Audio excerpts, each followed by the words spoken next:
There's feedback. There's off. Tactical machines. Right, and let me go, Jeremy, to my Rembrandt. Somebody had it. I was asking everybody. You can all hear me? Yes. Yes. Yes. Great, and don't mute yourself. I was asking everybody. Hi, Denise.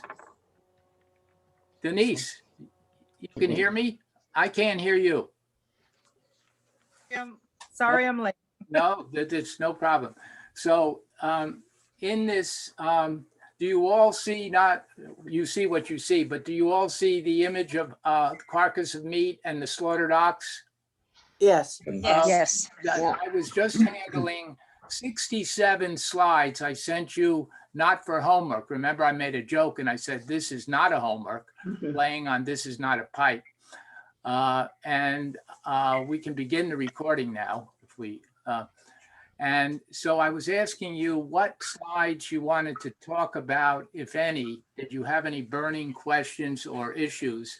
And so Happy brought up the curiosity of this woman peeping behind the door in the slaughtered ox, which a lot of people, of Rembrandt, which is done 400 years before, not quite. And it's actually 300 years before, 200 and something. And look at that woman there kind of checking, and look, it's kind of just a breath of humanity in an otherwise somewhat gruesome shot. And notice Soutine doesn't use it. No positive humanity in the Soutine. It's just a curiosity. Anybody else want me to handle any of the other 67 slides that you were wondering about, perturbed by, frightened by, excited by? Well, I was going to say about the, can you hear me? Yes, Susan. About the Rembrandt is that the colors are softer. It Mm. doesn't have the same jarring effect as the Soutine with the red and the oranges and some pale yellows. Right, you can't miss the Soutine as modern art. The colors are all hot, and we discussed he's sort of in our faces, and the Rembrandt, gorgeous that it is if I can use the word gorgeous, is is a quote unquote a traditional piece of art. All right, well, let me go to the pipe. Oh, I'm not fully equipped.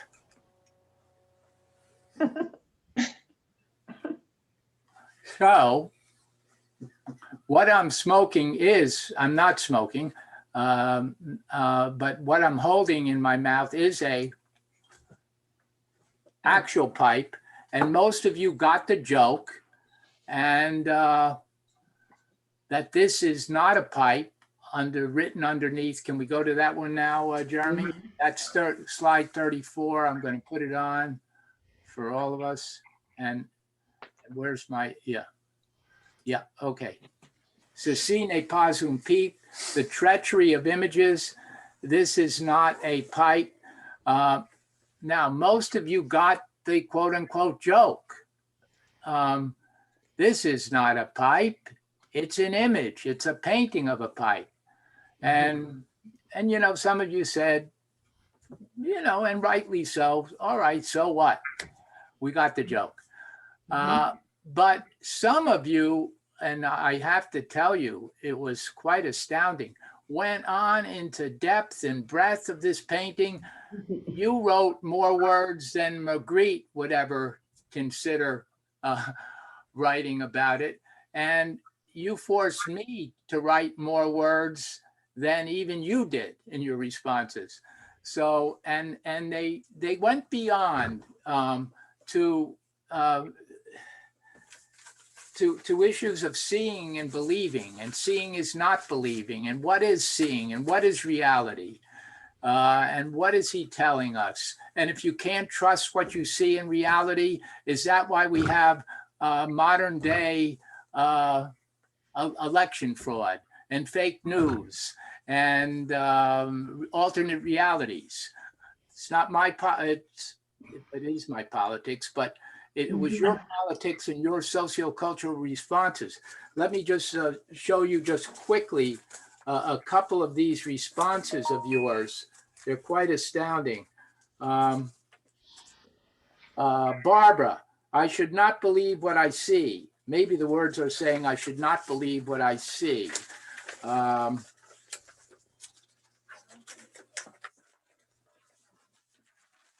looking for my other papers. Where? All these. Well, I, for one, did not get the joke. Well, you did and you didn't. I took it too literally. Well, you still though made the statement, if you don't mind me reading, you're being a little too hard on yourself. You did say, I see and interpret it for myself. I don't know what Magritte wants me to see. The title and painting reminded me of the book by Dr. Sachs, the man who mistook his wife for a hat rack.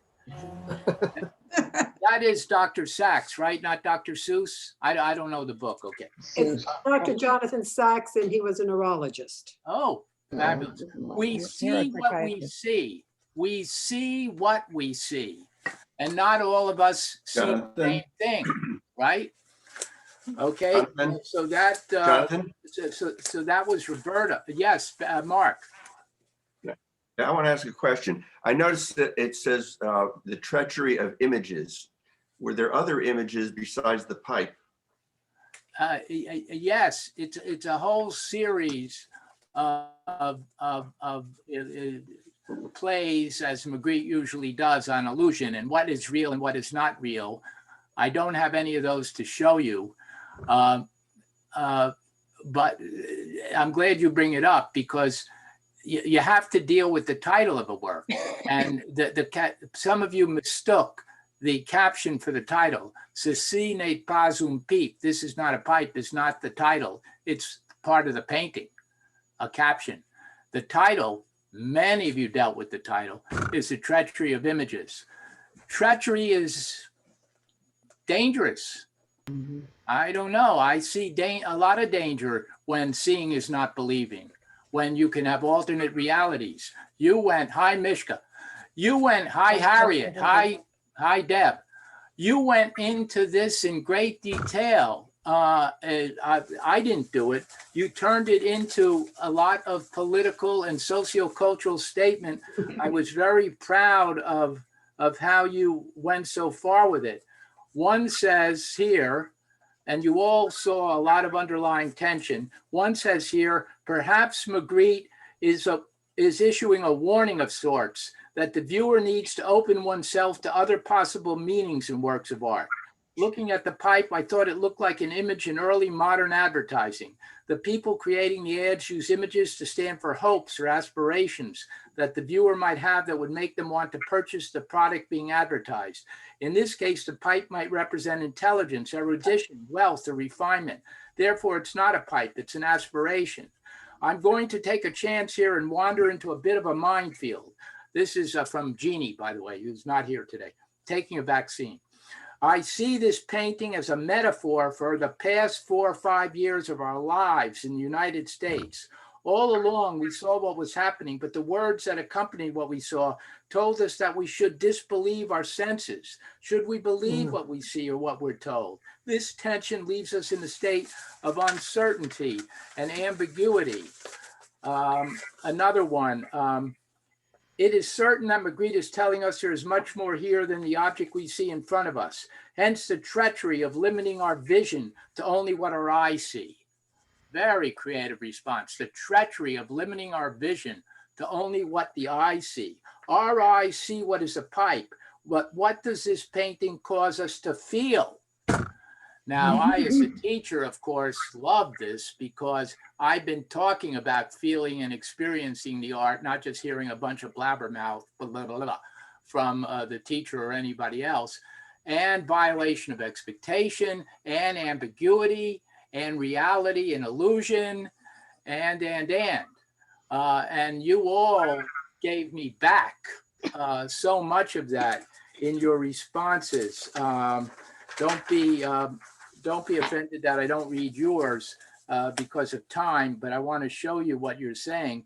Somebody also took this far beyond what I ever saw in this painting. The pipe is depicted as pristine new, no bite marks at the end of the stem, no evidence of having burned tobacco or another substance in the bowl. In other words, how can it be real then? It's not only not real because it's not a painting, but indeed none should smoke something clearly warning the viewer, this is not a pipe. It isn't. It's got light, but while it has a light source, somebody pointed out, it has no shadow of itself from the light. It's shadowed underneath in part. But yeah, so it's not even real painting. It's not even reality on the pipe. There's so many levels here. I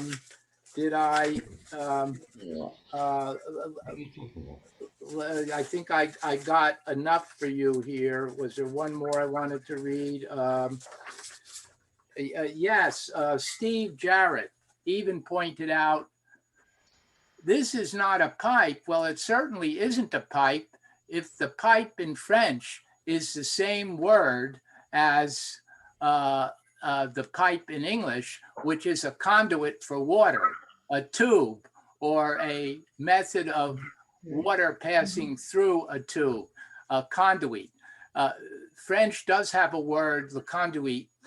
It has the word for pipe is I believe it's la tuyau. Le tuyau is pipe in French. So Steve was going beyond, you see, and saying it's not a pipe if it's a water conduit. Very clever. It doesn't work in French though because pipe is another word in French. So last thing on this, to show you how complicated it is, take the word ceci, which is this. This is a troubling painting because if you look at ceci, not only is this not a pipe, but this is referring to some other things too. This is referring to the pipe. This could also be referring to 4 or 5 other things. Do you see what it could be referring to? That's because ceci in French and in English is a referent, is a pointer word. What else could it be pointing to that indeed is not a pipe besides the pipe? This is how complex this silly, simple, whimsy work is. Anybody? The word. The words. What? The The words. words. Yes, the words themselves. The word ceci, outstanding. The word ceci is not a pipe. It's the word ceci. All the words in the sentence are not a pipe. Ceci n'est pas un pipe.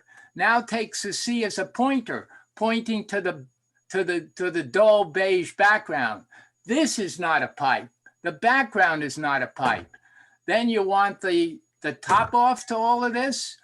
The painting, it says, this is not a pipe, but this can also refer to the whole painting.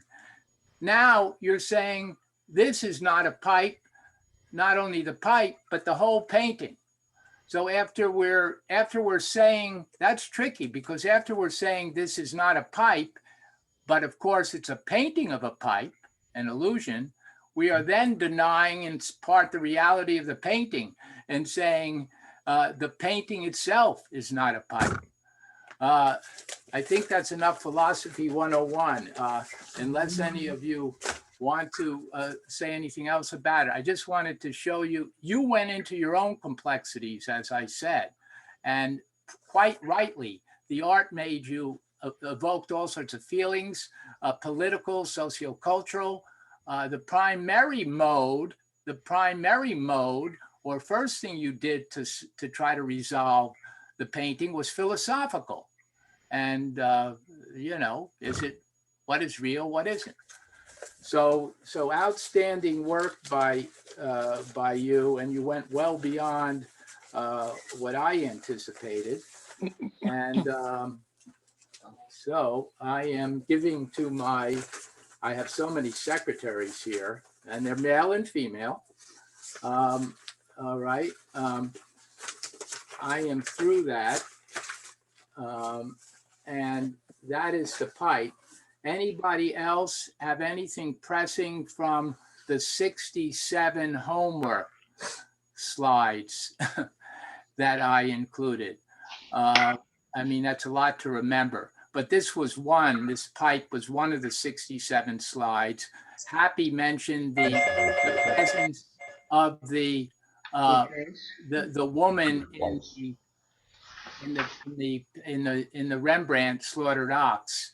No such woman in the Soutine. That was very good observation. The woman is not, I can tell you from teaching it all the time, the woman is hardly noticeable, hardly mentioned.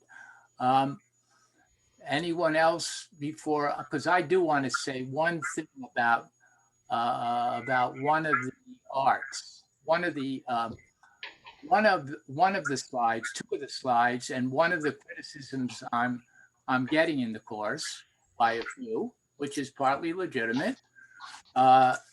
Let's go to, let me go to those, where are those slides of the Jewish, the lies, the course's lies. Mhm. I think they're closer to the end, right? Yeah, closer to the end. Is it closer to the end? Yeah, I think the last two slides in the 60s. Oh yeah. Okay. Sorry about that. Come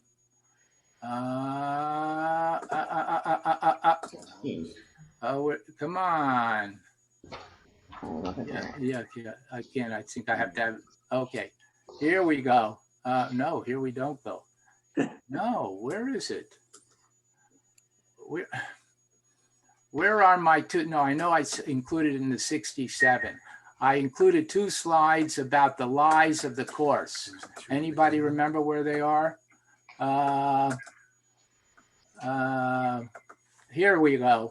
28 and 29. It's called, this is your homework. These were homework extras, not homework. This is not a homework. It was something for you to consider. There are ironies, caveats, apologias, to say it in Latin, and lies about this course. First of all, we're talking about a non-talking, non-verbal plastic medium. That's an irony. Stop the talking about the painting. Well, we're talking about, you have to experience, you have to feel. And engaging tongue over heart and soul and gut, sometimes, if it gets too cerebral, if we're ignoring the heart and the soul and the gut, how can you do that with a Soutine who pours his guts out and cuts the carcass in half? How can you do that with a Rothko who is giving you some sort of experience? Remember, Rothko's the one who says a painting is not a picture of an experience. A painting is the experience. Isn't that gorgeous? That gives me chills. A painting is not a picture of an experience. Look at that Rothko behind Susan in the background. A painting is the experience. It is the experience. That's why people have been led to, say it's about some sort of something internal that Rothko is after. Your feeling, your Rothko isn't an object. My cousin was one of the first people to say, forget this horizon landscape comparison. That's and to make it, we have to hang on to something we know, like something real. This course is about seeing versus knowing, right? So it's almost, you have to take the Rothko to make it accessible. You have to turn it into some version of an abstraction of a landscape. No, you do not. Jeffrey Weiss, my famous cousin, he was my mentee. He's far outstripped me, as mentees should do. I've said that before.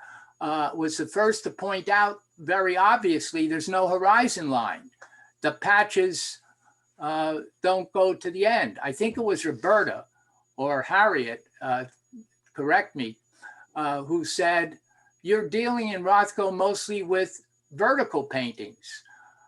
Landscape paintings are almost always horizontal. Who said that?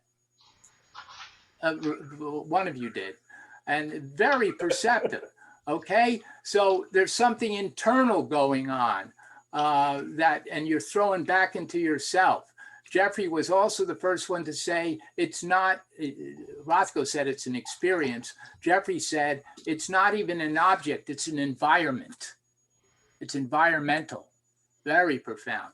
All right, so, and then I said, of course, the third one was, is my mouse would be working now? Yeah. And the third one here, and not even seeing the painting, but a flat 2D image of the painting. Okay, that's one of the ironies of the course. Violating the second commandment. Now, even rabbis and scholars that I've heard, they stop here at the second commandment. No carved likenesses and no images of God. They don't go to nature. Nobody does the full second commandment, or rarely do they do that. That's in blue.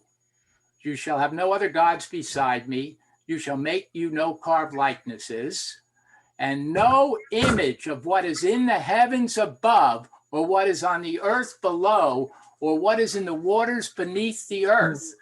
That pretty much excludes any art. Now, that only excludes carved art, not painting or drawing. No, not necessarily. That's one way rabbis get out of it. Yeah. But you carved a drawing, and of any kind of drawing and such could be an image. Scholars and rabbinic folks have gotten out of this conundrum. I don't accept it though fully. It's possible that they've gotten out of the conundrum by saying we're only talking about carved images that are for worship, that are substitutes, like pagan substitutes for God. I think this goes beyond that. Asher Lev, the novel, The Gift of Asher Lev, and then, My Name is Asher Lev, followed by The Gift of Asher Lev, are two fantastic books by Chaim Potok, following The Chosen, even better books that deal with this conflict that this artist Asher Lev is having. So, just an interesting point. The Muslims take that seriously all the way through. What's that? Muslims take that prohibition totally seriously. No imagery in that. Yeah, no imagery. So they do. No imagery of anything of nature. Yeah, I don't want to hang my question from, is that Jessica or Miranda? I can't quite see. Jessica, question? No, I can't. Anybody have a question? Shout out. Gary. I can't hear anything. Neither can I. Does the second commandment forbid Rothko? Forbid Rothko. Forbid Rothko. Well, that's a good question. That's a very good question. Does it forbid abstract art? I can tell you this gets a little bit mixed in, because I don't think it's the second commandment that is the reason we have necessarily fewer Jewish artists today. I think there are bigger reasons. One, we went, modern art by definition went secular. It doesn't matter what ethnicity you are, you're doing certain things that fall under modern art, abstraction, which is one of them, like Rothko. You're doing things that are, that really have nothing to do with the second commandment, because you're not necessarily religious, okay? However, I think it did have an effect on the paucity of Jewish artists, among other things, before modern art, I went through 400 or 500 years and was able to find only 2 Jewish artists for you. There are more. One was Artemisia Gentileschi in the 1600s, and one was Camille Pizarro in the 1800s. But there's a much bigger reason, and it comes in my next, which isn't talked about, and is pretty much, well, I won't say it's original with me, but I think nobody extended it to the connection with art. Here's the biggest reason I think we have a lack of Jewish art. Elevating the visual over the auditory. Judaism is a hearing religion. Shema, Shema, Shema. Listen, understand. It's a hearing religion. You know the Talmudic debates. It's words. 2 rabbis, 3 opinions. It's about words. The abstract expressionists, Rothko and Newman and Gottlieb, these Jewish artists, are about words. They write more words than they paint. They're Talmudic scholars. They could be rabbis. That's the main reason, because out of monotheism, you put the visual aside. Paganism and those outgrowths all were having visual images everywhere. There's a visual God in the sky and under the sea. Gaia is the goddess of earth. Judaism will have none of that, but it's taking off to be non-visual, which starts from the monotheism versus paganism. But let me prove that to you. When you take courses sometimes of history and how and pre-modern, how we get into modernism. We know Picasso and Matisse. I get the credit as the first modern artists. Sometimes people go back and say Monet or Cézanne or even Goya. I showed you those antecedents in some cases. But I lost my thought here.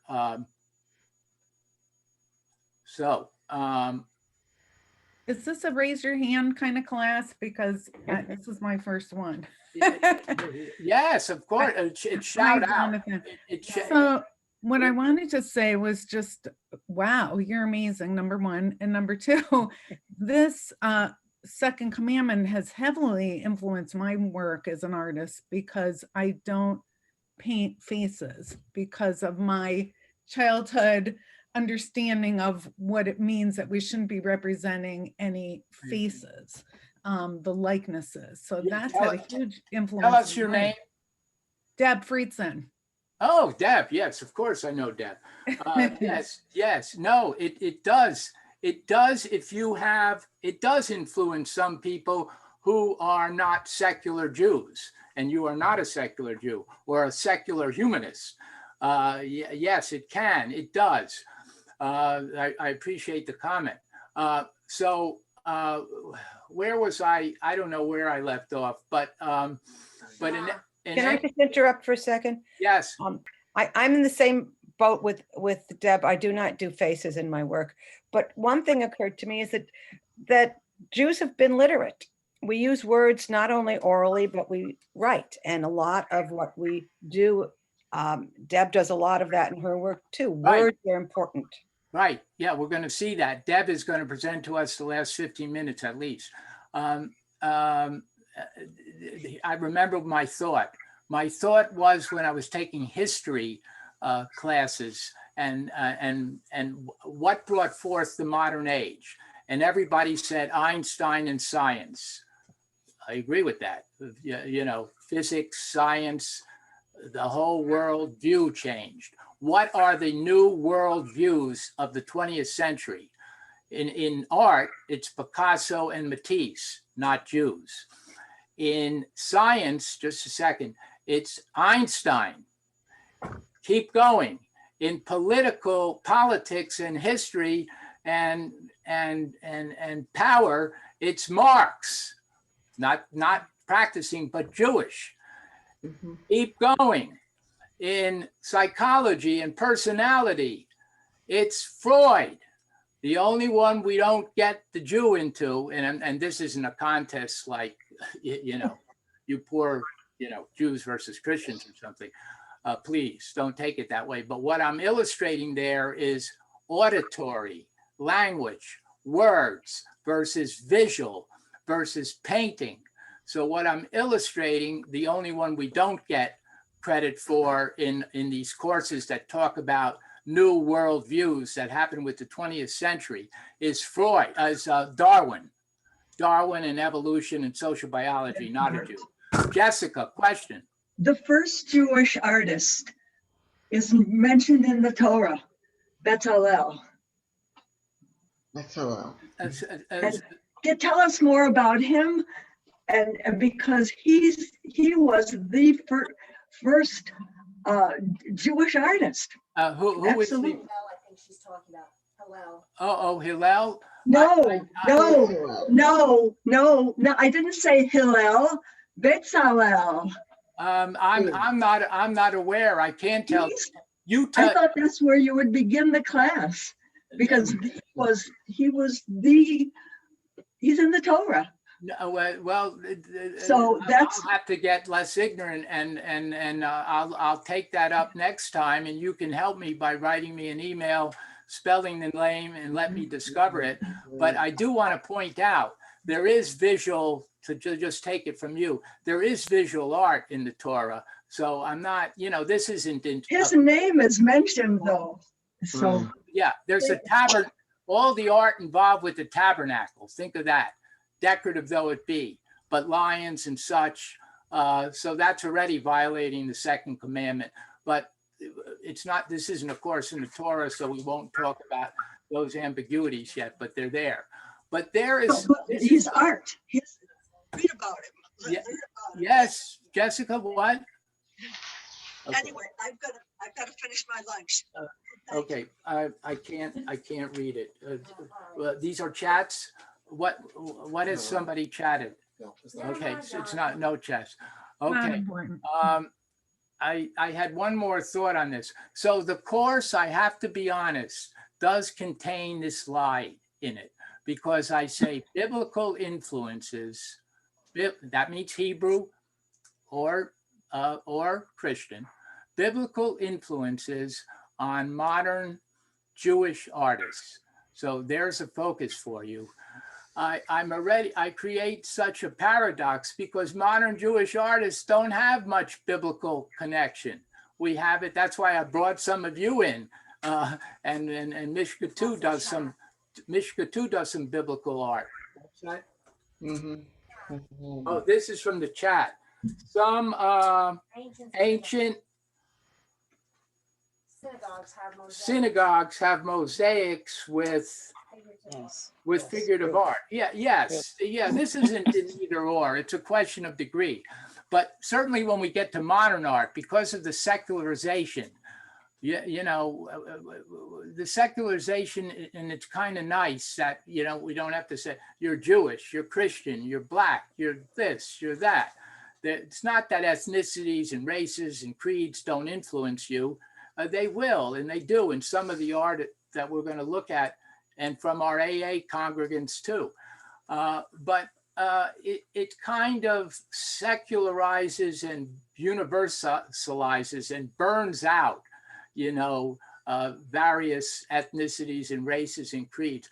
And it's partly burning it out because it's abstract. How are you going to image, do Christian or Hebrew iconography in abstraction? Well, some people argue, and I accept it, that people like Mark Rothko are partly, in effect, Jewish mysticists. They're invoking the Kabbalah. This is a whole other class, but it's possible, you know, that's the divine spark of light. God is seen as the divine spark of light. And that's just a simplistic view of the Zohar from around 1000 Common Era, where the Jewish mysticism is often traced to. It goes back further. So I'm just trying to tell you that the course, I have to admit, contains a lie, which I didn't realize how major it would be. Where is all the Jewish themed art? Where are all the great Jewish artists? Well, you know, so you take that into consideration. There's, and the last 6 artists we do in the course, except for AA congregants, I can't find a Hebrew or Christian connection. And how interesting, some of you brought this up, why do I find so many more Christian connections to art than Hebrew connections? This has to be answered. Christ, Jesus and the crucifixion and all that imagery, Madonna and child is Christian, it's not Hebrew. We have some great Hebrew happenings in the Torah. Lord knows we do. Jacob wrestling with the angel, Jacob's ladder, where he has his dream, perfect for Chagall, because Chagall can show his dreamlike images. Sacrifice of Isaac. But you asked yourself the question, we'll deal with it at some point. The sacrifice of Isaac was not the way people went for Hebrew iconography. They went for sacrifice and suffering where they went to Jesus. 99.9%, right? We showed that, we illustrated. Okay, let me move on. Ask me questions if I'm not doing justice to you over email. Let's see, I've got 140 now. I want to show you some of this abstract expressionism I'm talking about for a couple of minutes. Where is that? Is that after this? Oh, no, that's, yeah, that's after the first 60.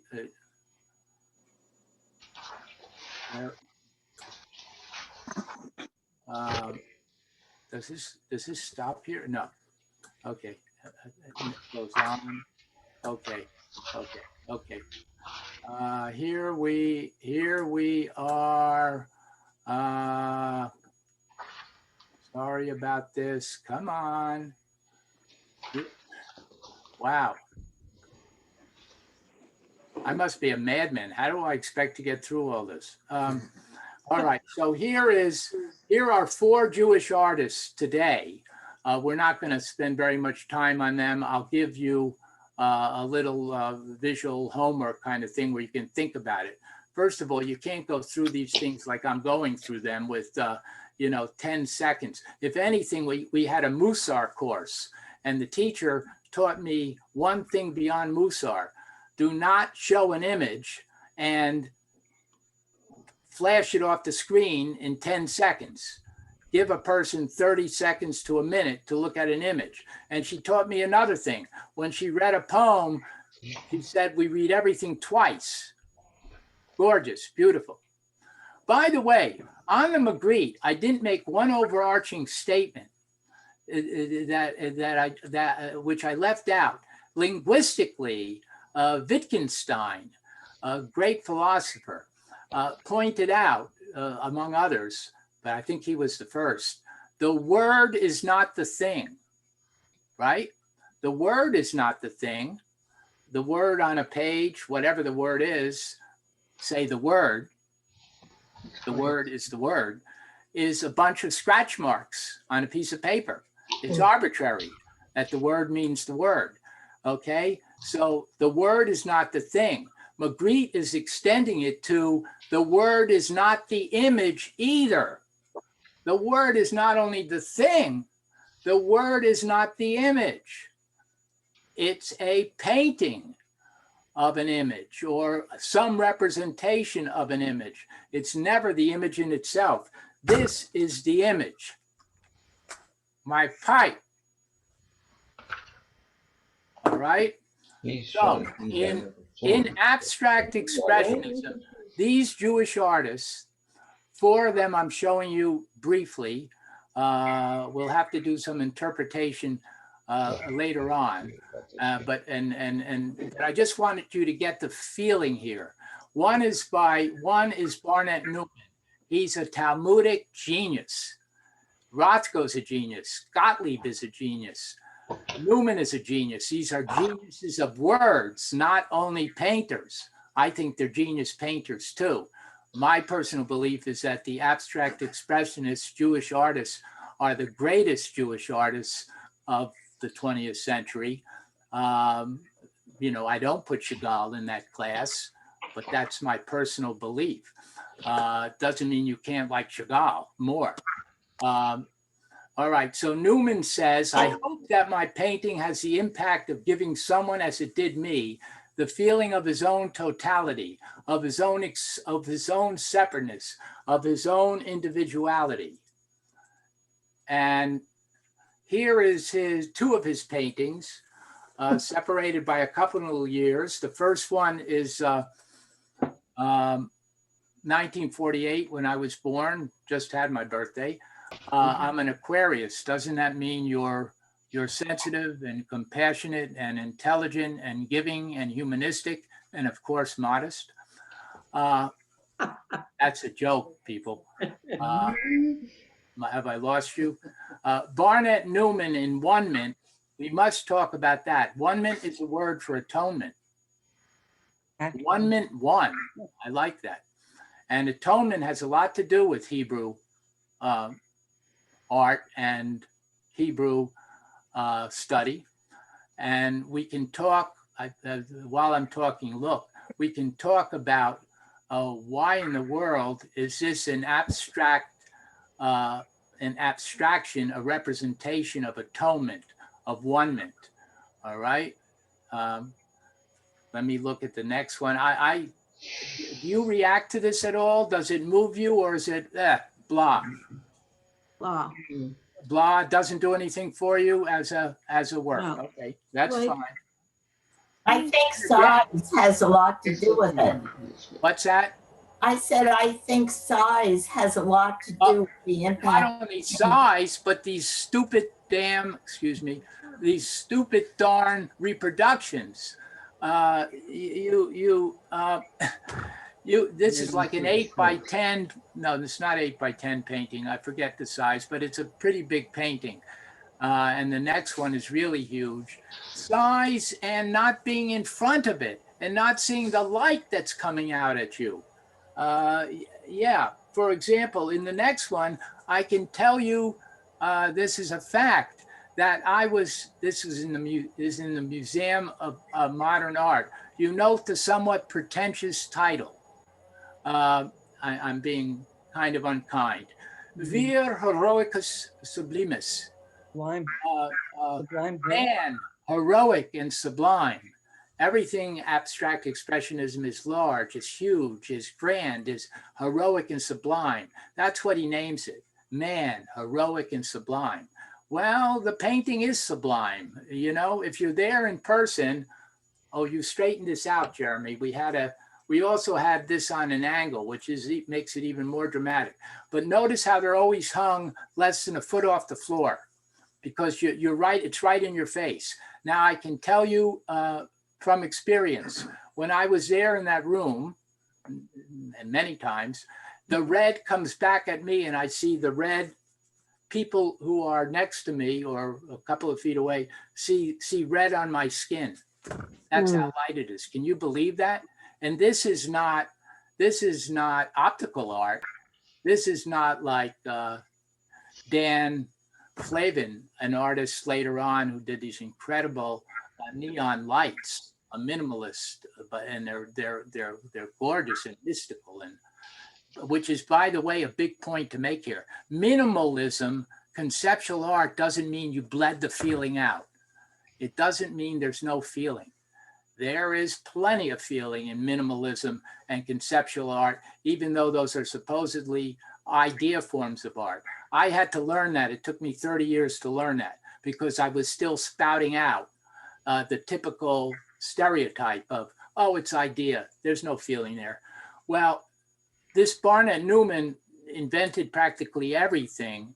And because of his influence, that's why I say he's so great, in addition to the paintings themselves. Color field paintings. This is color field. Minimalism. This is minimalism. course, it's abstraction. Conceptual art, idea art. This is conceptual. He's got it all. Even Rothko doesn't have it all. All right. Here we go again.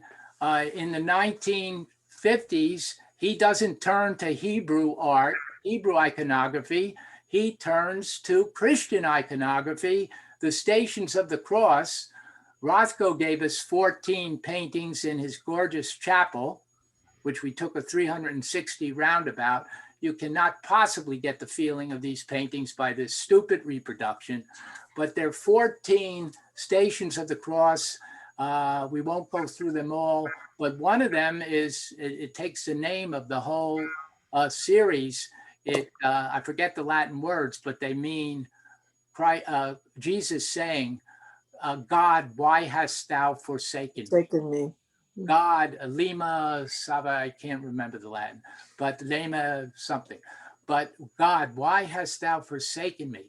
So I ask myself, why that title? What is he saying? So Jewish suffering of all humanity. Why are we forsaken? People have been asking that for thousands of years, but certainly for since the Holocaust, right? All right, and I love this sculpture by Newman. Is it doing anything to you yet, Newman? And are you moved by that? Intrigued by it? It's called Broken Obelisk. It has two archetypal forms that come from Egypt: the pyramid on the bottom, the obelisk broken on the top. It so inspired people, I think. I love it. Yes, question? It so got to people that they were using this in the 60s when it was done as a form of protest art, and very upset. Lots of people were very upset that you were breaking the Washington Monument, the obelisk, in two, that this was a horrifying distortion and degradation and deplorable thing to do to the Washington Monument. I think they're not quite getting it. He's not that literal. First of all, I don't believe it's a negative image. I think it's a positive image. And we can talk about that over the course of time. I love it. And what gets to me is look at how it's 2.5 inches that deal with the connection through a pipe that goes through the center. Look at the lightness of that connection of tons and tons and tons of metal steel. Look at that connection. That's what it's about to me, that connection, that one-ment. I think this is a positive for me. But the incredible lightness of that connection from heavy steel. Yes. Go ahead, Mishka. Just historical piece. I could see why many people would call it the Washington Monument that was there, but in the mid 60s, I believe it was Cleopatra's Needle, which was an obelisk that was brought to the Met in New York. And isn't Cleopatra's Needle also in Central Park? Yes, it's just off to the side of the Met. Yeah, right. So yeah, that was a form of the obelisk. And by the way, he did 3 or 4 of these. I think it's very appropriate that it's outside the Rothko Chapel, right? But this is the closest I can get to Hebrew iconography, right? To Jewish mysticism, to Kabbalah. Hard to show an abstraction. I may feel it, you may not. Jonathan, yes. I've got a question about that. I'm sorry, I'm going back and forth, but I am listening in the background. Did you say where that was installed? Where that installation is? This particular, there are 3 or 4 he did. I think 4. That installation was outside the Rothko Chapel in Houston. The Rothko Chapel is that non-denominational meditative space where Rothko did his version, in effect, in a way, of the Stations of the Cross. 14 paintings in maroon and plum and black and grays. So that's the Roscoe Chapel. This is particularly interesting because it's installed over water. So you have the reflection showing in the reflection in the water, showing the inverted upside down obelisk right side up. Correct. Deliberately done that way. So that's what I mean by saying these works are not objects only, they're environments. You have to take them in as an environment. Yes, in question from Deb. I was going to say, this to me is an image of strength that in the sense it looks like broken, but still standing on just a little teeny point. Right. That I agree with you. so inspirational. Yes, your interpretation, you're accessing what I feel and doing it much better in terms of articulating it. It's a feeling of strength and a positive, because how do you get two tonnages like that together feeling so light? And yet, and they're the strongest, made out of the strongest, I don't know if that's correct, but a very strong, maybe the strongest metal of all, right? Steel. All right. So the thing that also interests me, I don't know who the architect was and how it was, whether this was one piece was designed and then the second one followed, whether the building came before the sculpture, they were both brought together. But no, this came before the building, and then they were very smart, the Roscoe people, including Christopher Roscoe, the son. Let's put Barnett Newman's thing outside the. I see. There was a question from Sheila. Yeah, is that a figure near the tree and it's reflected? No, it's I don't hear. Garbage can. No, it's a trash can. It's a piece of concrete. No, over here, no, I think there's no figure there. Here it is in the same pool. But the installation, the sculpture changes according to the environment and where it is. I think it can also be a Holocaust memorial, frankly. It's a Holocaust memorial to me. I'm trying to I'm trying to connect the course, the lie that I begin with, that we're supposed to have all this biblical modern Jewish art, but I think most of you have forgiven me. The other piece that I wanted to say, though, is that, especially since there's an idea that they are connected in theory or in principle, is that both represent, both being the chapel and the sculpture, represent problems in Jewish history. One being Egypt, and the other being the rise of Catholicism and Jesus' piece in our own history following. Yes, and maybe trying to, if not obliterate, so often bring together everyone of any, that's why it's non-denominational. Couldn't be a more perfect sculpture for that. That's an excellent point. But for two Jews to come up with. Sure. What's that? But for two Jews to come up with. Right. Yeah. Leave it to Torah, whose message is humanity and how to treat the stranger, even the enemy. Profound. Yeah. Another question there from Sheila. No. 3 vehicles. No. Okay. Just walking it. Let me go to because I do want to get to Deborah Friedson and her works. Let me stop here at one abstract expressionist and go to Joe Biden. That is not a political statement, although I'm happy to go to Joe Biden. Can you? I want to show you here a couple of things that I have been remiss in doing. One of the things I tried to do, start there. One of the things I try to do as a teacher is to figure out how, not cerebrally or just by words, but to do it somehow feelingly, to get across an art movement. I can get, believe it or not, I was sitting at I wasn't there. I was looking at the inauguration and I saw this image of Joe Biden, I said, ah, now I got it. Ha ha, it was an epiphany. I know how to teach Impressionism from now on. And I will always begin with Joe Biden forever and ever now. So here, look at Joe Biden for a minute. It only takes 5 seconds. Sorry, it doesn't take a minute. And watch what happens.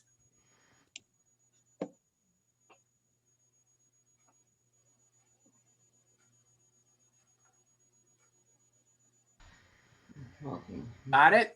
I'll show it one more time. Well, where's it back? There it is, it's showing. Okay, okay, one more time because I was talking.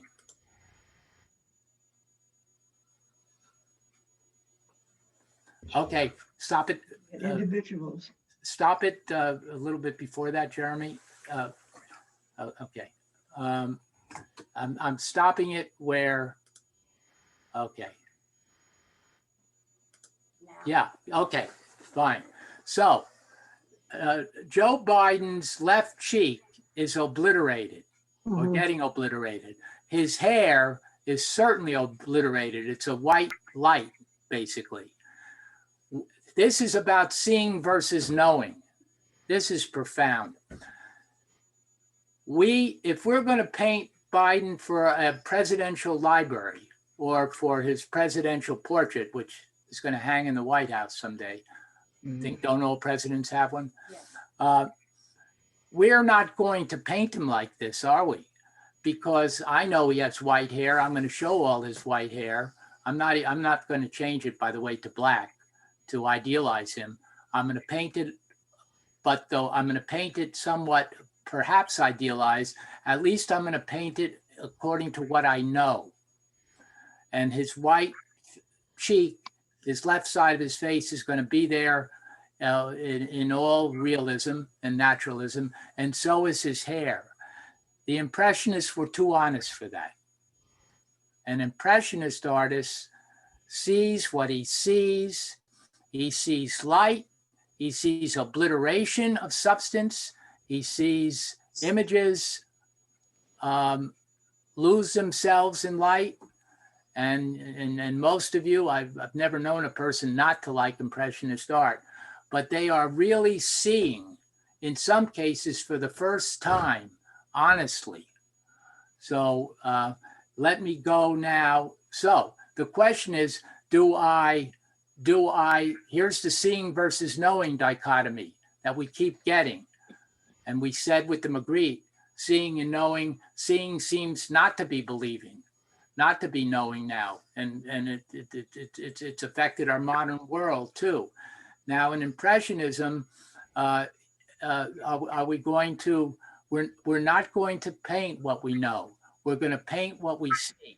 In effect, to exaggerate, we're going to paint what falls on the back of our eye, on our retina.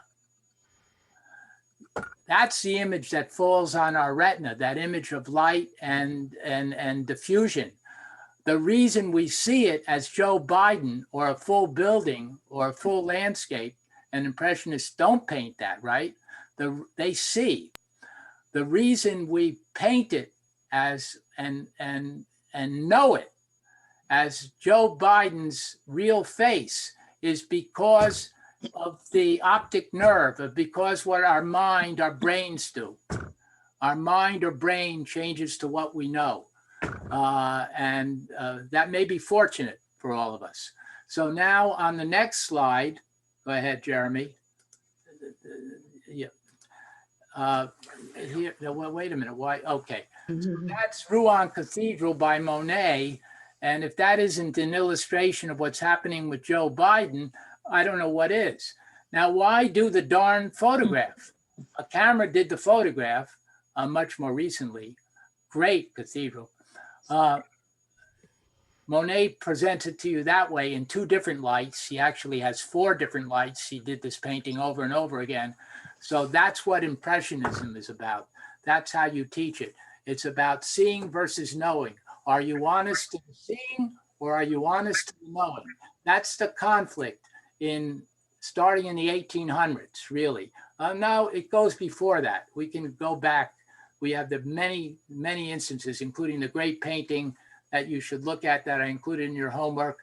I think the greatest painting ever done, Velasquez Is Las Meninas. It's in your 67 slides. Look at that, because that's the first one that deals with the problem of reality and illusion, of seeing and knowing, the thing that Magritte deals with. All right, now here is, and I think, I don't have those. okay, here's another Impressionist work. I show it, it's by my Jewish artist. I'm so proud when I run into one, Camille Pizarro, who Cezanne said could have been the greatest of us all. And it's his Boulevard of the Italians, Morning Sunlight. Now look what's happening. Here's impressionistic honesty. I show you by showing you the next detail. Those figures are not filled in like we would do for Joe Biden's presidential portrait.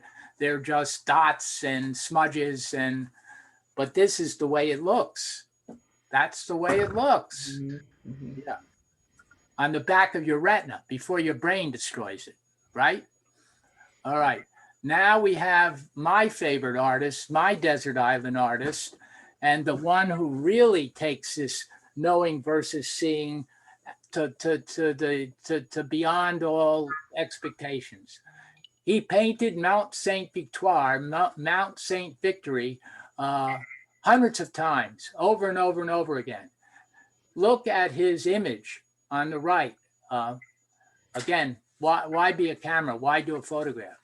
Cezanne, you all know this by now from what we've talked about, is dealing unbelievably with the problem with reality and illusion.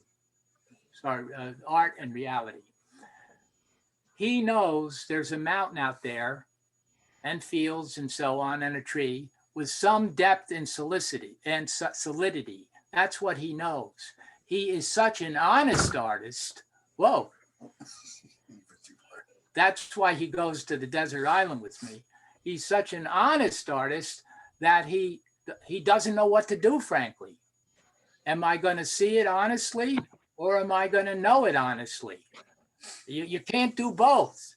You can't make a painting, a three-dimensional painting, a representational work, and at the same time be true to the fact that it's really a two-dimensional piece of paper or canvas, that it's on two dimensions. Now here's how he does it. You will see this you will never see Cezanne the same way again. Aside from being very beautiful, the colors and to me, even sensuous. Look at this tree. This tree is in the foreground. Okay?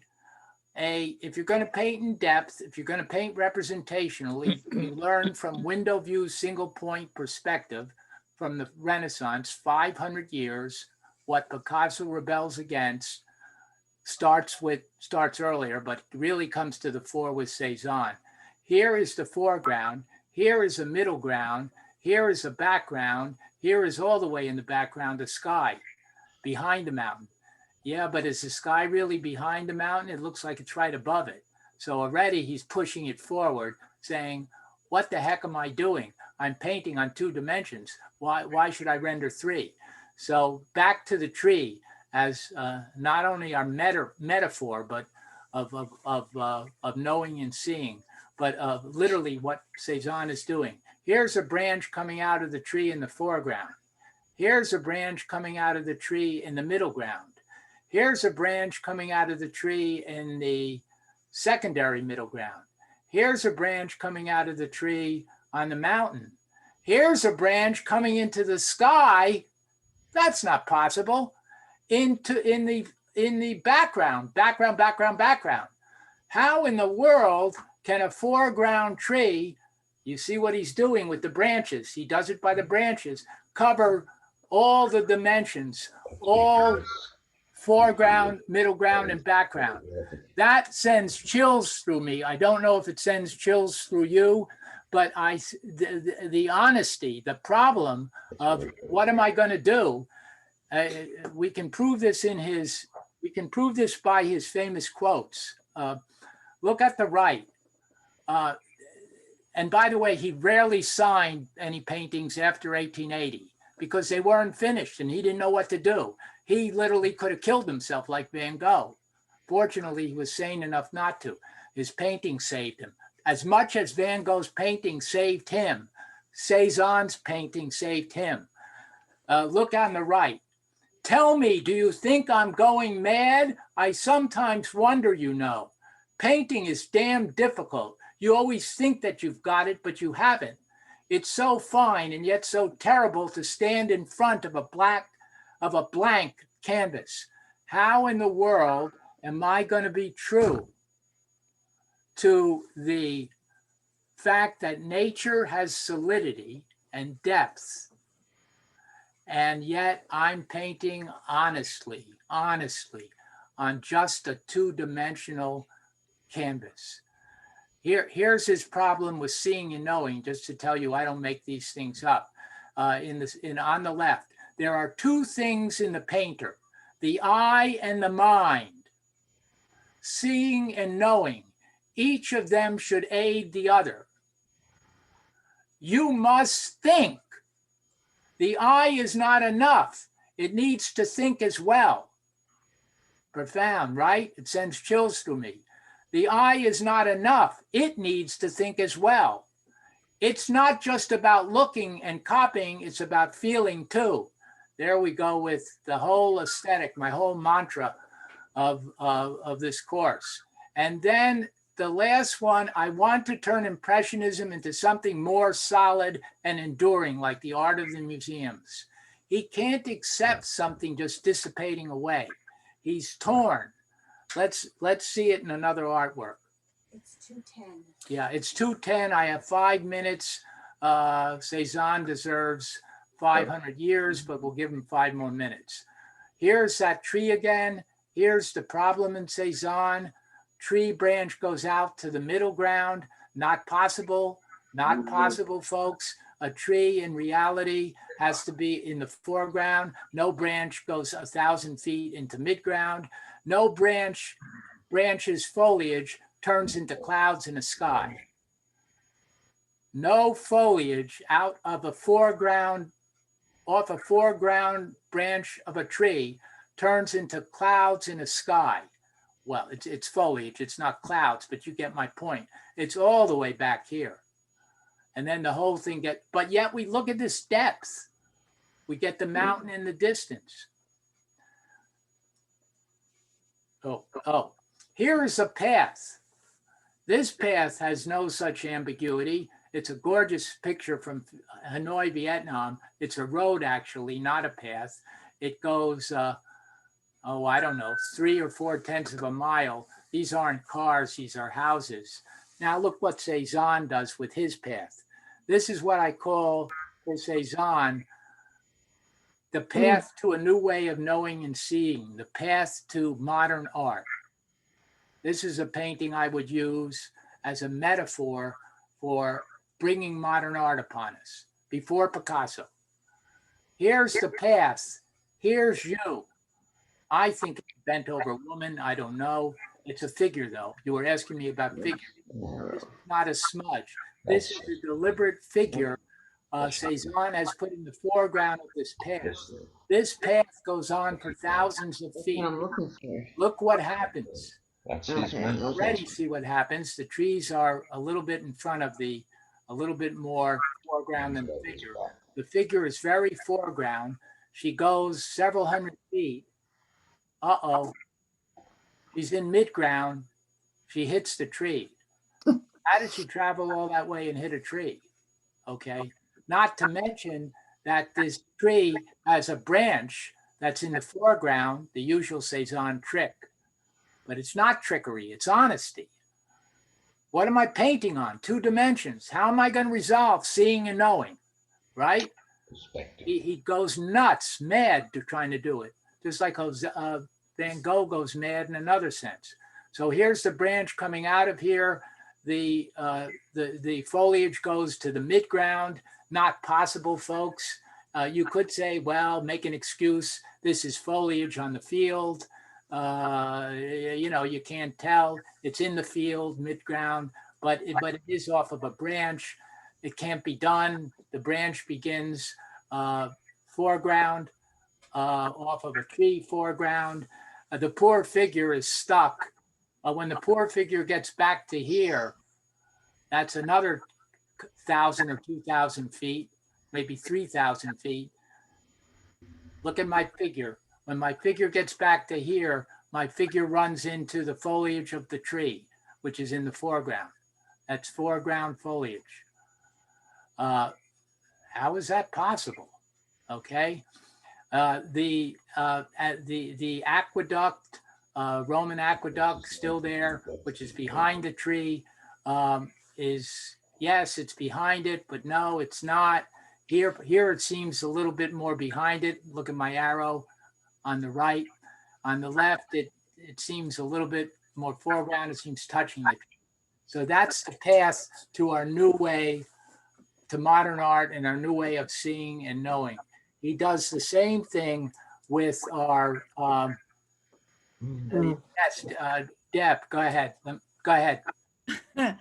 I'm going to take a risk and say that I've never viewed any of these pieces in the way that you're describing, with all respect, because I guess because I break things down to their simplest form, kind of like modern artists, even though I'm not a modern artist, I wouldn't say this is just creating illusion. He's just creating the illusion of when you want something to look distant, you put it down low and in the front. Then you want something to look further back, you put it in, you know, part way up higher in your paper, and the sky you put up the highest.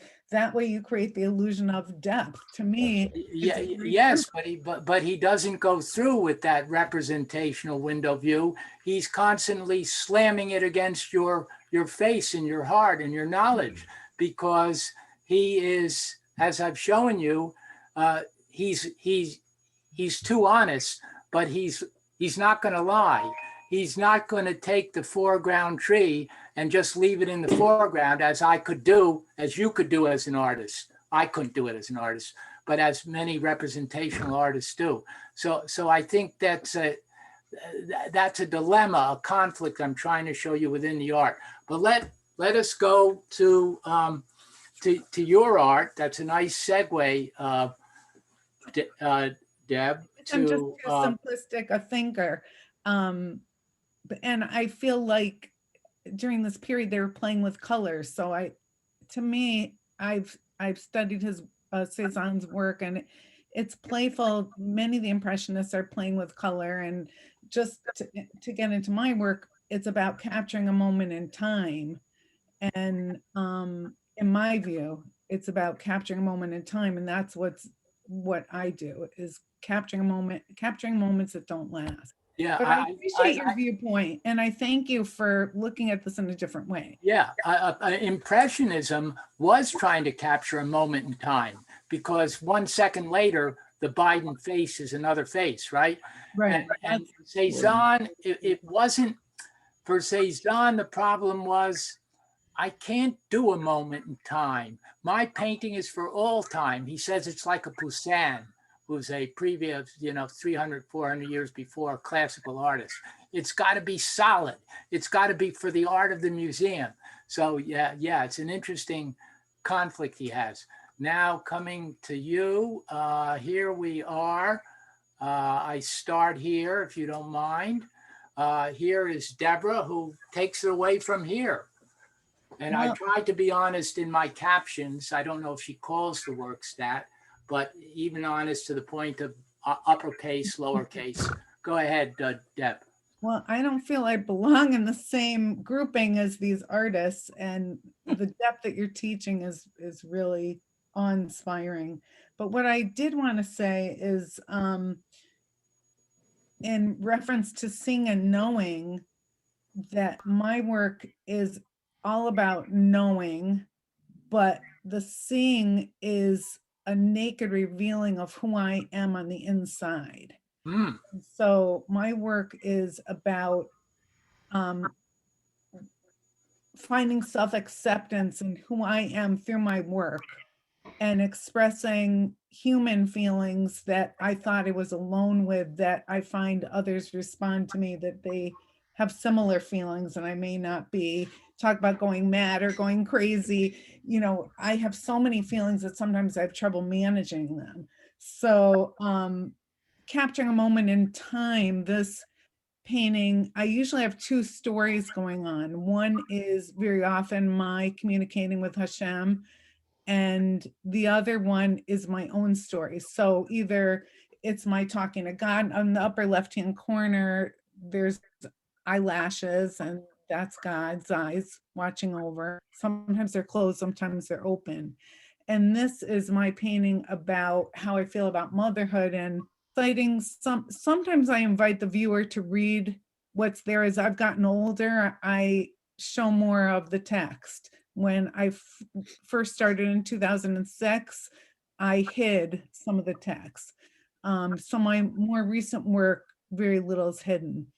Is this one of the more recent ones? No, this is an older piece. Older This one, is one okay. of my early works. That's 06.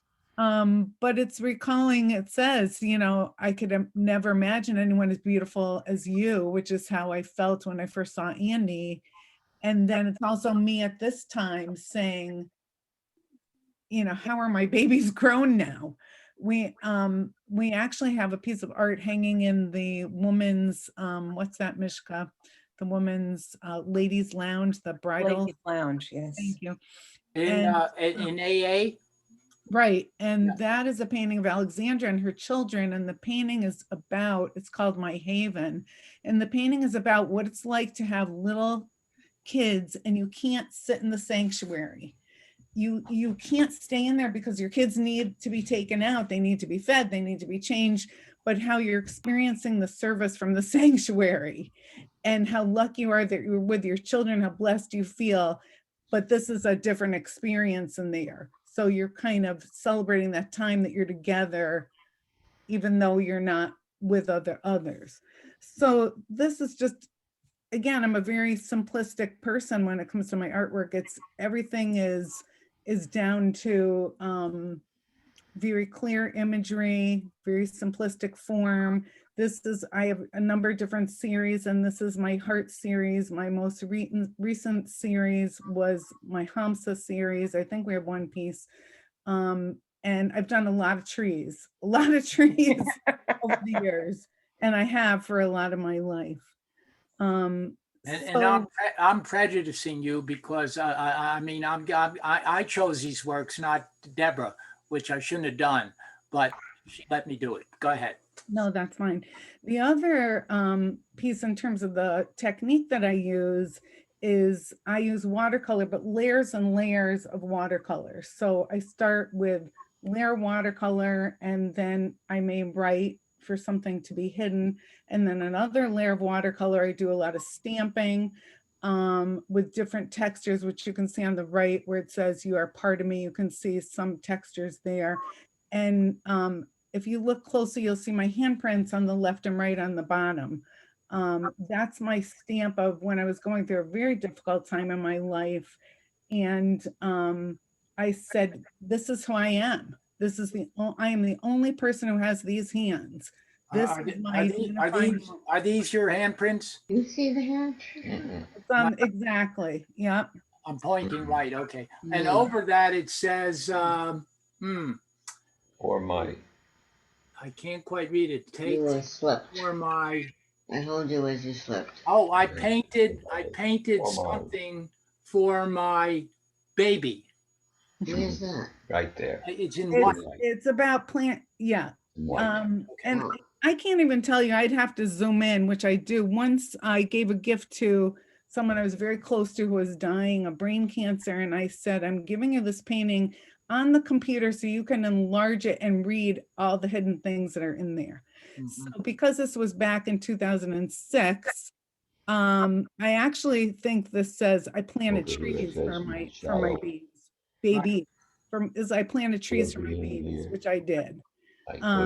Mishka and I raised our children at similar times, so that's why I'm reaching out to her This is my favorite quote in this painting. I think God did his most beautiful work in you. I saw that. I was going to raise it around the top of the heart. Watch my arrow. I think God did his most beautiful work in you. So it's a personal response to your actual experience as a all my mother. work is. I had a miscarriage before Andy, which at that time people didn't talk about. And so I was frightened for a lot of my pregnancy. And when he was born, I couldn't believe that I got this most amazing baby. So many of us as moms and dads understand what it is, what the miracle of birth is. And so, that's... I'm called Jonathan for the same reason, God's gift, or that which God has given in Hebrew, God's gift, because I was born after a second child that was a miscarriage. My mother was not supposed to have any more children, and hence my name. And this was back in 1948. And Josh is holding, before we get to two other works, Josh is holding, I don't know if you can see it better.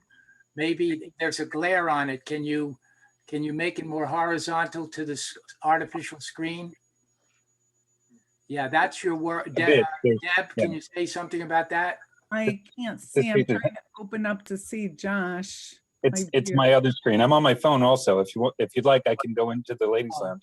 No, I can. No, I can. Yeah, it's kind of getting a reflection. Oh, that's a different piece. Yeah. This piece is hanging above my desk for those who have come into the office recently. Okay, well, we will be sure to look at it. Let me show you the second piece that I chose. So this is one of my more recent works. It's probably about 6 years old. And I decided to do some work in Hamsas as the symbol of the hand. And this is where I stopped doing handprints and transitioned to, but I'm still attached to the hand as being a symbol of being yourself. The Hamsa, Hamsa hand, and it's part of a series of 5, or does it go beyond that? No, it's a series of 5. Series of 5. Go ahead. What happens here is this this work reflects my studies in Judaism, but also my studies in Buddhism and my spiritual study for many, many years, 35 years of different. I've always been fascinated by religion, by different cultures. And so, but it really has to do with going inside and studying in the most simplistic language, text and image. What are the tools that somebody needs when they're suffering? What are the tools that somebody needs when they're celebrating? What are the feelings that we have? So for love, this is about our commitment, our tenderness, our devotion, our passion. But I spend a lot of time, believe it or not, hours and hours researching and simplifying language down to its simplest forms. And I have lists and studies and texts, and I plan out what's going to be in each one of my paintings. So this one is, again, about love, about promise, about serenity. And then it's also always about God. So how many figures in mine is also about my God holding me. I often say I cannot walk this way alone. I know that I truly believe that God is with me in my path in life and wish this for everyone. And so a blissful moment of calm is when I feel connected to God, which I do when I'm painting, and I feel like I'm reaching out to others to help them or share or connect in some way. There are 2 figures there, or more than 2 figures in the... Oh, there's 2. Yeah. There's 2. But, there are 2. But yeah. But yeah. And it is very abstracted and stylized, and it's very stylized, and my work has a lot to do with mark making and stamping. I was a printmaker for many years, and that's reflected in my work. And again, the layers of paint, but mark making, again, I have pencil, colored pencil, marker. You know, I use different things to draw with. Sometimes I draw with the end of the back end of a paintbrush. But again, planning out what emotions I want to address. These are the feeling good emotions, but I have one of my favorite paintings, my favorite Hamsa is actually the Healing Hamsa. And that one I have right here. I'm just going to reach over for a second. The healing Hamsa. This is my favorite one in the lotus. And the lotus, yeah. Can you put it a little further up towards the video? Still further. There you got it. Okay. Oh, you can't see Oh, yeah, it? the lotus. I see the lotus now. The lotus, the purple lotus, the beige hand. You can more or less see that? No. But No? but you can, I welcome you to visit my website where all my works are represented. It's elephantheart.net. And I have many images on there. And you can go to my gallery and view any of these if you are so interested. But works like this are meant to be tools for people. So somebody, when I hear that somebody is suffering or ill, like this is one that I sent to Chris, because may we all be praying for her son right now. But what do you need when you're in pain? What do you need? You need an open heart. You need prayer, faith. Be aware of the now, staying in the present. Listen to what's around you to bring you back to this moment. Yeah, your art is a healing art. I call myself a healing artist. Right. Right. And here's your last, the last that I have here. I live life beautiful. And I see, I like it because it's not, I live life beautifully. I was just going to say, this is why you and I connect, Jonathan, because obviously it should say that, but it doesn't. Again, very simplistic. Sometimes I think it's a little girl in me who plays with language like that. But this all has to do again with the hands. This is who I am, self-esteem, building myself up to know that I can accept myself. This is being very vulnerable, but I'll say it, you know, about self-acceptance, embracing the skin that contains me. That to me is the most important text in the painting, which is that this is what's holding me all together, all these big feelings, the elephant heart. I'm known as the woman with the elephant heart. That's the book that I have. Yeah. Because it's hard to contain so many feelings inside yourself. And so when I write them, it's a release for me. It helps me to feel good. And when I was in Saratoga and I had a show in the gallery up there at Symmetry, which is now closed, I remember Diane, who owned the gallery, saying it's like a confessional in here. People would come in and they would read my work and tell their stories. And that's the my ultimate goal with my work. And I am very close to being a nonprofit in terms of what I do. I distribute work all over. I donate work all over. I have over 19 charities. Some are installations, and I donate work. And because I had an accident where I hit my head and I almost died, and I didn't, and I couldn't walk from here to, you know, 2 steps in front of me. And I said to Art, do you mind if I start a business where we don't make money, but where the money goes to make a difference with others? And so that's what we've done since 2006. And so like Ted Hausler opened his health center. I made posters and sent them there. You know, somebody writes me, my daughter's an alcoholic. I sent posters to New York. Albany Med has a lot of my work. St. Peter's has a huge installation in the Hospice Inn. And I've actually met people occasionally have said, my husband was dying, my mother was dying, and your work was there.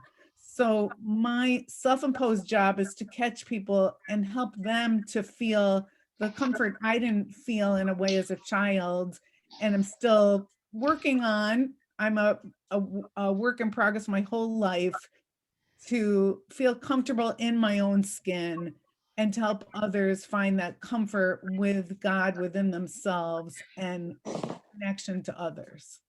Thank you so much, Deb. And I just want, anybody have some questions for her? I know we're over there, but in the limit, but. Just a quick comment, if I may, that you Yes. are a true Jewish artist using your words.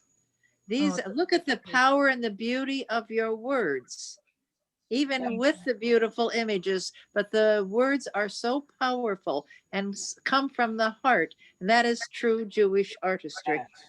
Words. And just to add on to that, we were discussing earlier the difficulty of appreciating art by scale, by seeing the images that are really larger in real life than they are on the screen. I'm here in the ladies' lounge by myself. There's nobody else in the building, so there's no worry about anybody else coming in. I've got it in the mirror behind me, but I'll flip my screen so that you can see better.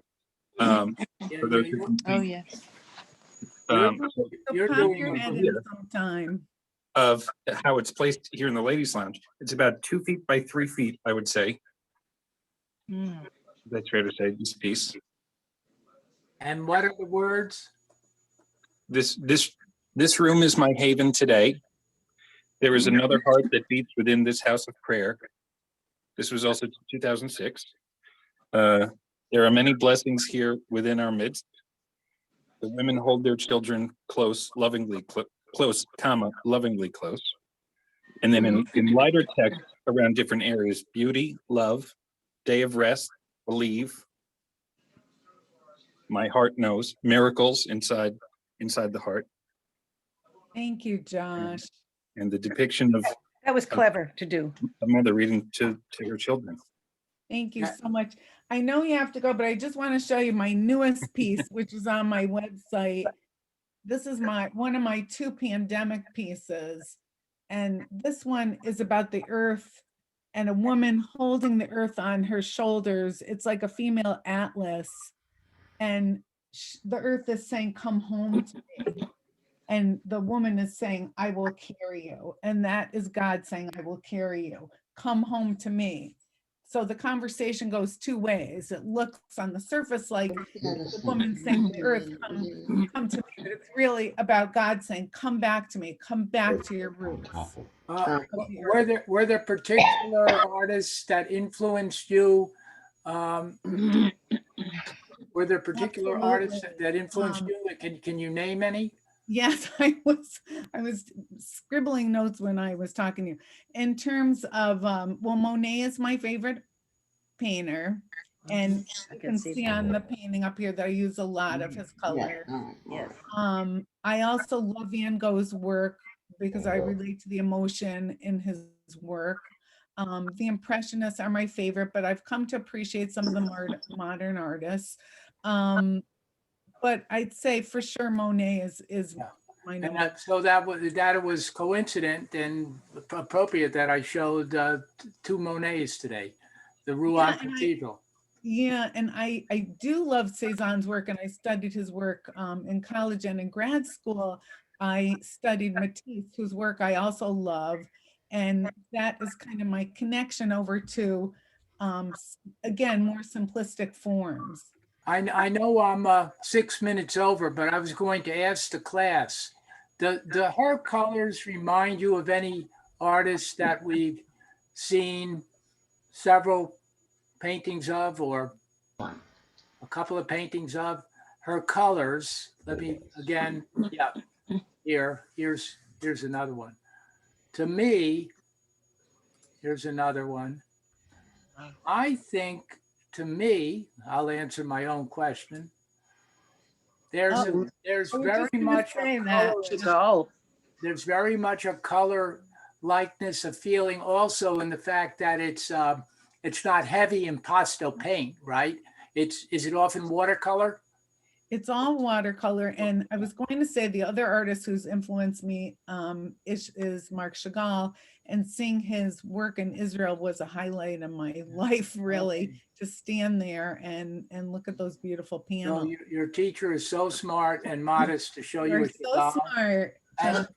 And he'll also show you, when I looked at this image, I had to show you, because we're being very short about sculpture in this, I changed medium, but I had to show you this.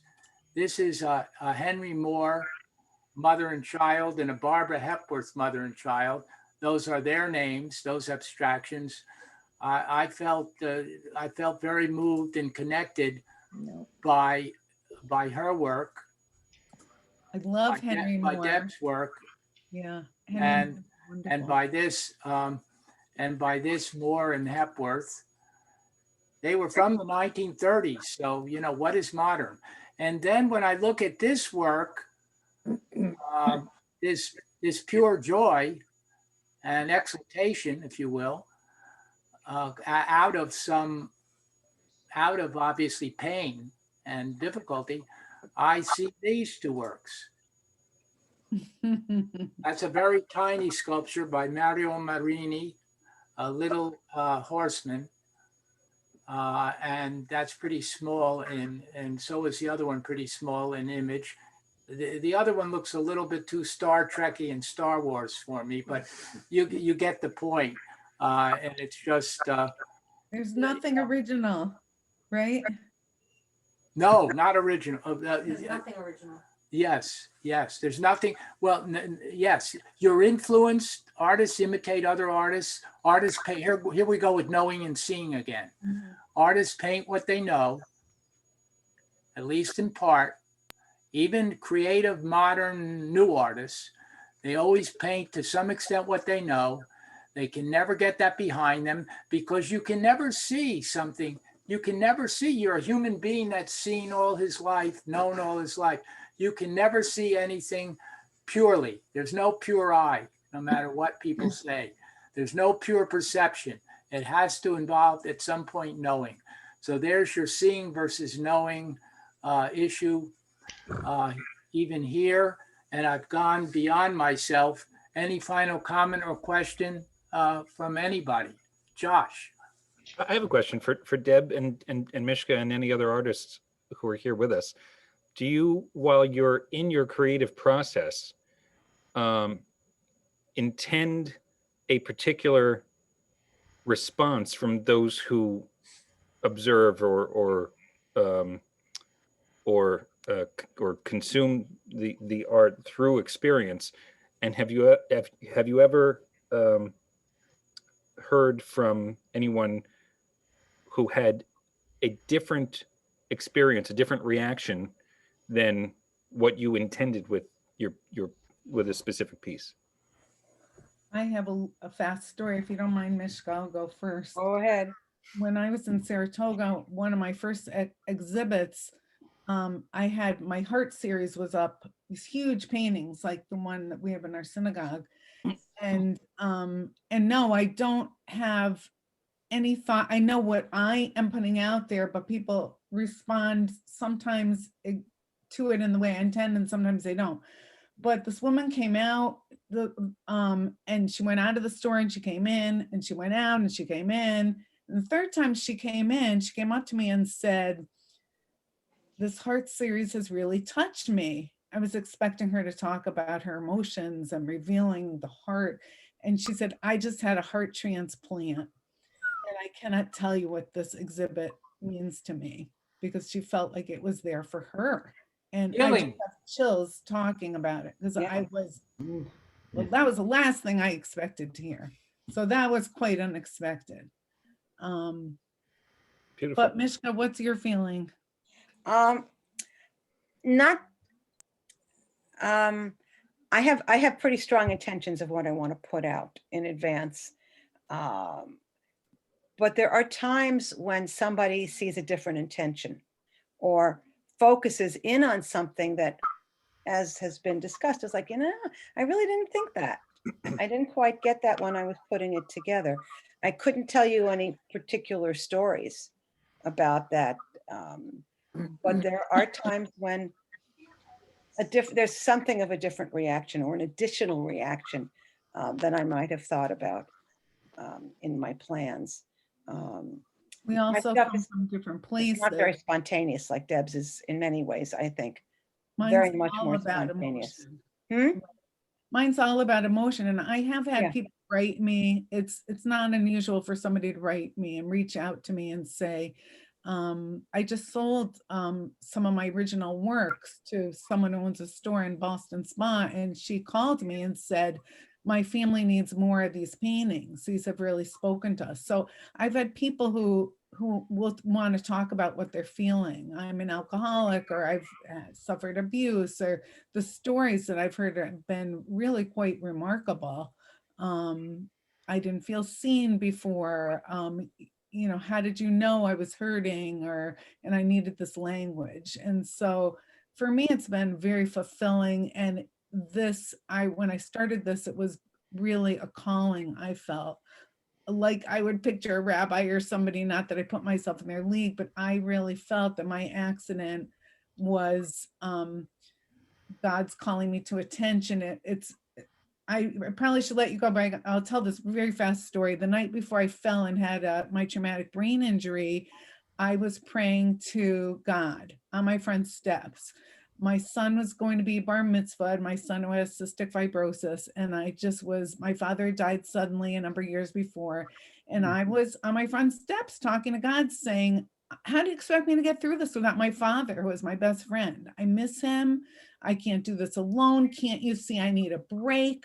You know, I can't take much more. Well, that night I fell, and I got to tell you, I got a break. I was out of work on and off for 2 years. And I did a painting about the angels I hear are very literal. So watch what you say. So I said I needed a break, and I got a break. So God heard me. And so I did a painting about knowing that God is listening, and knowing that this was my chance to really pay attention to the now, to be present, to be where I am, to not live in the future, to not live in the past. It was one of those aha moments that change your life. And it did change my life and gave me a sense of purpose to help others who were suffering. And I've never been the same since. So there are no accidents. No, my accident was no accident. So forgive me for talking too much. Thank you very much. And would you, I'll send some slides your way to contemplate and respond to. But even more importantly, I'm very sensitive and aware when I don't get to people's questions, or when you have comments, critiques, and so on. So I'd love to get them by email. Don't be shy about it. I respond back. I don't bite. I'll try to be honest, and answer whatever I'm doing, why I'm doing it. And so go well. And next week we will have class number 4, and I will bring you some surprises from the AA congregation. I think, again, many who may be even present now. And we'll do that in class 4 and 5, and we'll look at some Holocaust art and some other artists that I'm afraid will not be Jewish themed, and that they won't be using per se Hebrew iconography, but or Christian iconography, but I think you'll enjoy. So go well. Any final questions or issues before we depart? I could go on, it's like Stephen Burke says, I want to go on, especially after I feel good about a class and the group. I want to go on forever, but that's not, that I cannot do. So I'll have to, that's why I hope you'll continue some conversation, some dialogue with me in email. And don't worry about, I want you to do homework because I think it's good for both of us, but don't not attend the class because you didn't hand in homework. We don't do 30 lashes in this class for not handing in homework. All right, so go well. I'll stay here until the very last one of you leaves, but thank you, and thank you, Josh. And I saw a rabbi on for a minute too. I hope I wasn't being called to task or for doing something wrong. No, he likes to check in. Okay, that's good. Thank you again. For having me. So will we have a chance to see your things next week? Deborah, thank you. Mishka? Mishka, yes. Yes, sir. Yes. Are you going to be Yes, able? sir. Good. Good. Yeah, I look for, I've seen a few of your, I think, yeah, I like the Shaviti, but I'm very moved by the paper cuts because it's such an ancient art. So we talk about art imitating art, or an artist can't paint out of the blue, no matter what they try to do. Impossible. No pure perception. Think about it. The closest one that we got to is Picasso's Demoiselle d'Avignon. I'm still not satisfied after 30, 40 years of teaching it and looking at it of how the heck he got to it. I can show you, but I still don't get it. Have to be honest. But so the paper cut art goes back, what, 3,000 years at least? No, well, it's hard to say because the first thing you had to do was have paper. So the Chinese are given credit for that, both because they basically invented paper as we know it, but it is a very, very old tradition in China. And it's transformed in her hands into something so. There are many other places than you would think. And another Jewish art form is micrography. Right. That's a whole other art Say form. that again. What's micrography? Oh, yeah, yeah. Yeah, And, I think that's and ritual art objects, which Right. Edith was talking to me about, and I'm happy to show some modern. Well, we could show ancient too, but so some modern creative menorahs and such ritual art objects today are fascinating. I have a couple of amazing ones at home. There are many art galleries in Israel. Yes, and I have to apologize for showing, so far as I know, no Israeli artists. The per se, the course could go. The course could go in that direction sometime. Although, again, not surprisingly, the Israeli artist is very, very secularized into, not necessarily using Jewish themes or any religious themes. There are those who do. There are those who do. Anyway, I need to get off. There's somebody in my driveway waiting for me. Yes, and Well, before you get off, for the next 2 sessions. what's that? Looking forward to seeing you all for the next 2 sessions. I am too, and look at my abstraction behind me. That is some incredible painting called Mountains and Sea by the Jewish woman artist, abstract expressionist, if you want to label, Helen Frankenthaler. Helen Frankenthaler. And she invented the technique that became very much used in the 50s, but she was the first to do it, of thinning out her oil paint with turpentine and staining and pouring it on and staining the canvas. That's why you're feeling that. It's oil, but it looks like watercolor. And then when she went to acrylic, she did it with water. It's just an astounding effect. And that is an innovation. It hadn't been done in the history of art, more or less, I think. And neither had a painting been put on a floor. It was always put on an easel, right? And Jackson Pollock is pretty much credited, if you don't count Native American, Indians and such, they painted that way too, in their sand art and such. Jackson Pollock is pretty much credited as the first artist who painted on a floor. And splattered paint on his canvas on the floor. And she did it with watercolor, but also painted on easels and on walls. Okay, any other, don't be afraid to, Jonathan, I'm afraid we've got to wrap up. We have another meeting in a few minutes. okay, we do. Yeah, the 3 o'clock. Yes. Yeah, okay. So we'll wrap up. Happy, one more comment? No. No, I just wanted to say goodbye. Okay, goodbye you to next week. everybody and thank you. Thank you for letting us run a little bit, Josh.